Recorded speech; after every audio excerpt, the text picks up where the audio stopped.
Gulf tensions escalated on Wednesday as Iranian missile and drone attacks targeted regional sites, damaging Kuwait International Airport and prompting new U.S. military strikes near the Strait of Hormuz. Kuwait suspended flights at Kuwait International Airport after an Iranian missile and drone attack struck the airport's Terminal 1 building. State media reported injuries and significant damage to airport facilities. Kuwait Airways also halted operations following the incident. Bahrain's military said it intercepted 3 missiles and several drones. Earlier, U.S. Central Command reported that multiple Iranian missiles aimed at regional targets either fell short, broke apart in flight, or were intercepted before reaching their destinations. According to U.S. Central Command, American forces also shot down Iranian drones targeting civilian vessels and U.S. military positions in Kuwait. The command said U.S. forces carried out strikes on Iran's Qeshm island near the Strait of Hormuz, following what it described as attempted Iranian attacks. Iranian state media reported that the Islamic Revolutionary Guard Corps, or IRGC, targeted the headquarters of the U.S. Fifth Fleet in Bahrain, along with an airbase and helicopters in another regional country. The IRGC said the operations were carried out in response to what it described as a U.S. attack on a communications facility south of Qeshm Island. U.S. Central Command said all Iranian attacks failed and stated that American forces remained prepared to respond to further threats.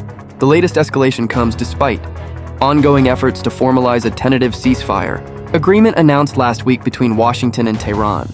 Iranian media reported that communications between the two sides had stalled in recent days. However, U.S. President Donald Trump said negotiations were continuing. Trump has repeatedly stated that his administration is seeking an agreement that would end the conflict and address concerns surrounding Iran's nuclear program. Iran maintains that its nuclear activities are intended for peaceful purposes and denies seeking nuclear weapons. The conflict has also continued to affect global energy markets. Oil prices rose more than 1% as the Strait of Hormuz remained largely closed. Before the conflict, the waterway carried roughly 1/5 of global oil and liquefied natural gas shipments. Iranian media reported that the IRGC Navy launched missiles at a vessel identified as the Panaya, claiming the action was retaliation for a U.S. attack on an Iranian tanker near Hormuz. The IRGC warned that disruptions to the security of the strait would carry consequences for U.S. military operations in the region. Meanwhile, U.S. Secretary of State Marco Rubio told lawmakers that sanctions relief for Iran would depend on Tehran abandoning its nuclear activities. Rubio declared that the war was over during a Senate exchange, although disagreements over the situation remain. Elsewhere, fighting continued in Lebanon. Lebanese security sources said Israel carried out strikes on several southern towns, despite a U.S.-mediated partial ceasefire announced earlier this week. The conflict has displaced large numbers of civilians and heightened regional instability. The broader war, which began on February 28th, has killed thousands, primarily in Iran and Lebanon, disrupted international shipping, increased energy costs, and complicated humanitarian aid deliveries.